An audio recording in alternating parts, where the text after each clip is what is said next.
Alright? And ito yung magkakaroon ng mga positive changes naman sa buhay niyo. Eto guys, meron kayong mga naiisip 'no, mga idea na naisip, and you have to trust your intuition guys. Kasi ito, magdadala ito ng mga positive changes sa inyo. So kung meron kayong mga brand new ideas or mga plano guys 'no, whatever, i-push niyo 'yan, magdasal kayo and trust your intuition, promise. Magdadala 'yan ng mga, magagandang pagbabago sa buhay niyo guys, okey? So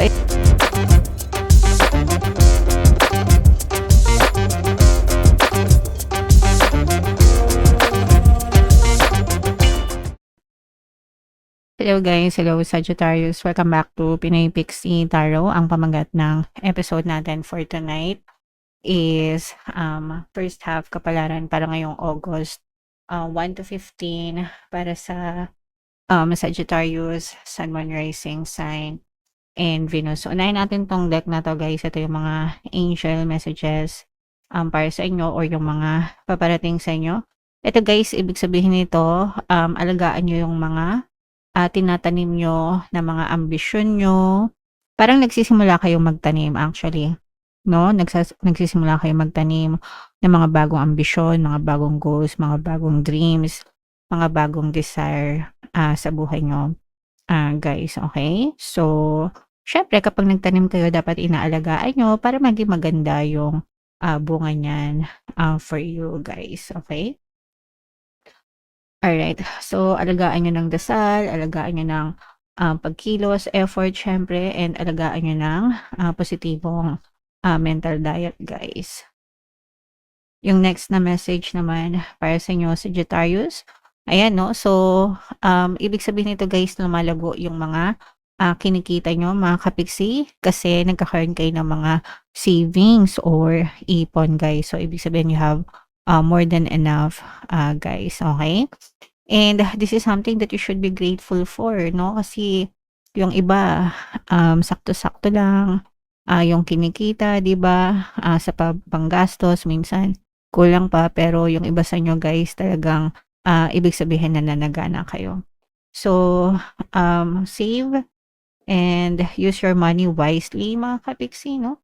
You are meant to enjoy money, guys, but, you are also parang you should also have the discipline para mag-save para if ever na kailanganin niyo in the future guys, okay. And another message, Sagittarius, ito naman ay sorry. So, ibig sabihin puwedeng may mag-sorry sa inyo or if kayo yung may kasalanan, kailangan niyo mag-sorry guys, okay. So, siyempre kapag may nakagawa sa atin ng hindi maganda, natural na gusto natin makarinig ng sorry sa kanila, 'di ba? But if kayo yung may kasalanan, natural lang din na dapat mag-sorry kayo kasi imagine kung kung ano yung nararamdaman din nila, 'di ba? So dapat, marunong din kayong mag-sorry, Sagittarius, okay. Alright. So yeah, comment down below if naka-resonate kayo diyan. So ito naman ay mga love message guys. Tingnan naman natin yung, gustong sabihin sa inyo, ng person niyo, Sagittarius. Hindi pa ako handa para sa'yo. So, itong person mo, kung ano lang yung maka-resonate guys, kasi iba-iba kayo ng, sitwasyon. So, for some of you guys, hindi pa handa yung person mo, para sa isang, relationship, ganyan. Okay, or hindi siya handa para sa inyo.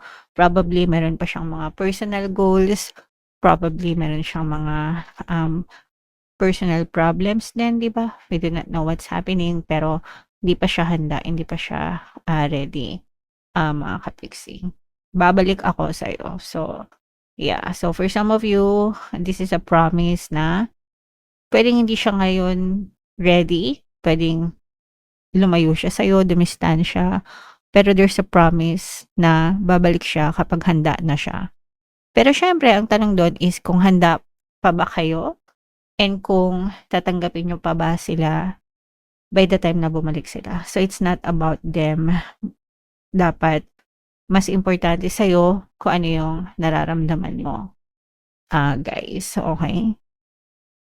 And another message, eto naman may mahal na akong iba, guys. So, magre-resonate ito dun sa mga may third party or kung hiwalay na kayo, baka meron na siya talagang, iba, guys. And eto, wag niyo nang asahan na babalik 'to mga kapiksi.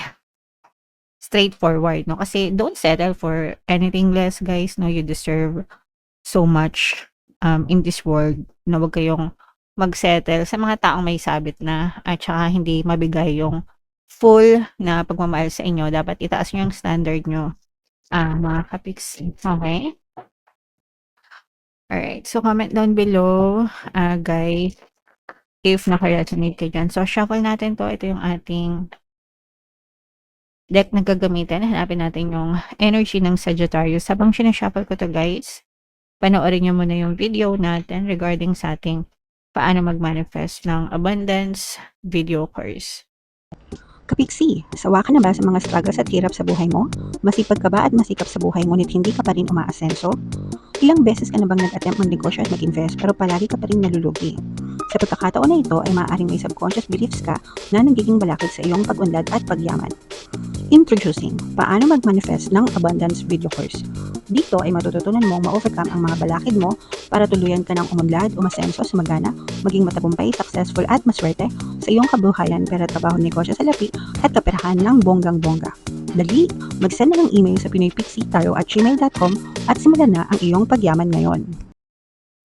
Alright, so sa lahat ng gusto mag-avail ng course, guys, meron tayong paano mag-manifest ng abundance video course, paano mawala ang third party at magkaroon ng harmonious na relationship, paano pabalikin si ex, revise breakup. Sa mga interesado, guys, mag-send lang kayo ng email sa pinoypixie@gmail.com. And sa mga naghahanap ng pampaswerte, guys, meron tayong money shaker jar. Ito yun, guys, no? Super liit na button ito, pero super effective, guys, and super powerful. At saka ito. So, ito yung ating WhatsApp number. Chat na lang ako dyan, guys.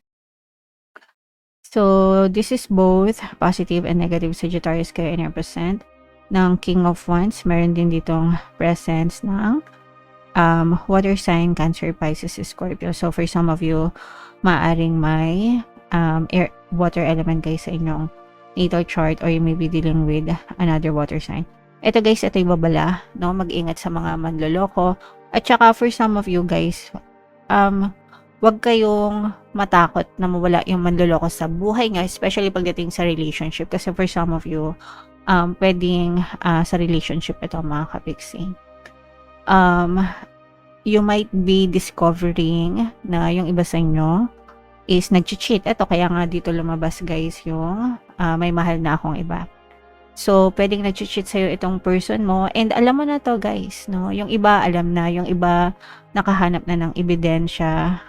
And nag-iisip na rin kayong makipaghiwalay or lumayo dito sa person na to. But, at the same time, nagdadalawang isip kayo. No? So, nagdadalawang isip. And, guys, normal yun. I mean, it's normal na magdalawang isip pagdating sa pakikipaghiwalay, especially pagka may mga nabisto kayong ganyan, di ba? Kasi meron kayong fear of rejection, fear of abandonment, fear of losing, fear of letting go. Lahat yun lalabas. Those are the kind of emotions na lalabas kapag nalaman mo nag-cheat sa'yo yung person mo. But, it's also okay to let go, mga kapisi, kasi sabi ko nga, you should raise your standard pagdating sa love. You shouldn't settle for anybody less, 'di ba? Dapat, kasi love life mo 'yan eh. So dapat ibinibigay mo sa sarili mo yung the best para sa iyo, mga kapiksi, okay?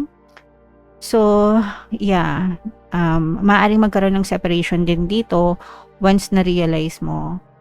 Once na-realize mo 'yan. Pero sa ngayon, sige lang, in denial. Okay lang 'yan, pero marirealize mo din 'yan sooner or later. And marirealize mo na sayang yung oras mo, sayang yung panahon mo, mga kapiksi.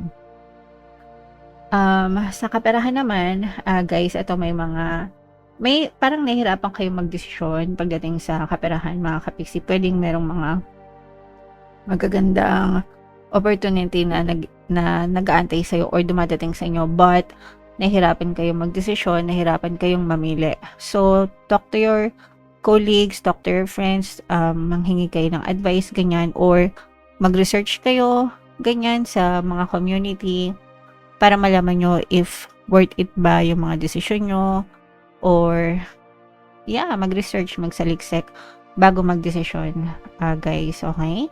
So, kasi nararamdaman natin na parang may mga gumugulo sa isip mo pagdating sa desisyon sa pera. So, pwedeng, kunwari, nahihirapan ka magdesisyon kung magtatrabaho ka ba or magnenegosyo ka ba, dito ka ba sa Pilipinas or mag-abroad ka, Amerika ba or Canada ba, yung mga ganon, no? So, again, magsaliksik mga kapiksi.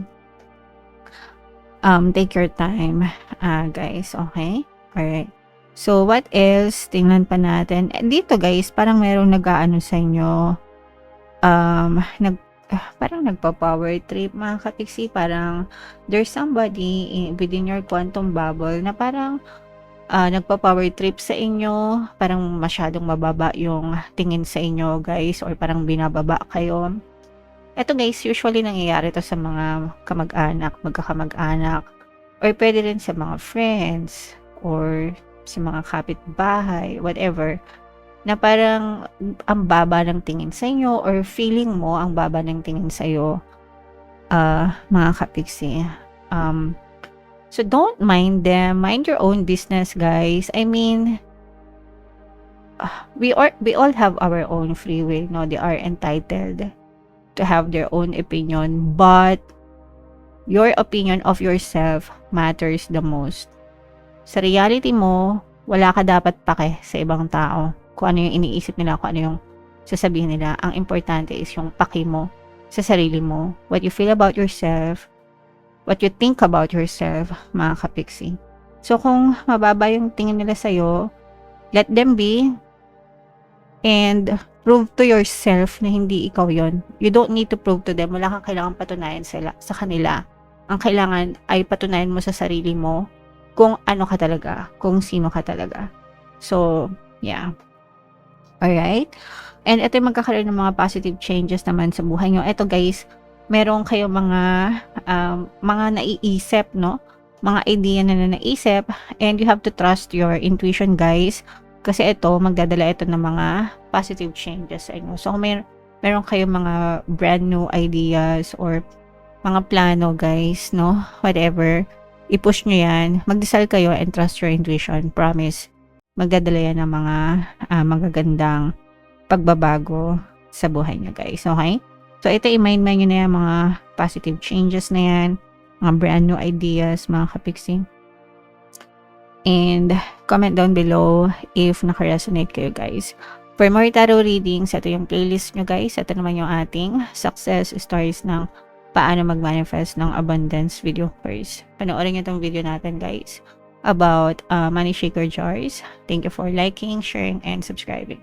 See you next time. I love you all, guys. Have a nice day. Bye-bye.